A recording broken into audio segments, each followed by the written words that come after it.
খেয়ে নিন। বললাম আর একটু দিই?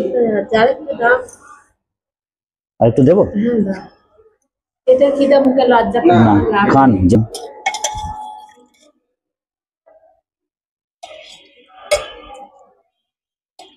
একটু আশীর্বাদ করবেন তাহলেই হবে। আবার ভালো থাকো, সুখে থাকো, ভগবান ভালো রাখুক, আপনারাও ভালো থাকুন। মানুষের পেছনে এরকম যেন এগিয়ে যাও, গরিব মানুষকে একটু সাহায্য করো। ব্যাস এইটুকুই আশীর্বাদ করুন তাহলেই হবে। বেগুন ভাজা দেওয়া হয়নি আপনার খান। পারতে পারছি।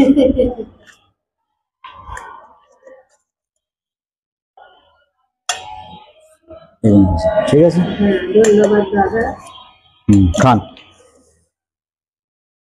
লবণ নেবেন? আমি নুন খাই না। আচ্ছা, পেঁয়াজ লঙ্কা নেবেন? হ্যাঁ, পেঁয়াজ দাও।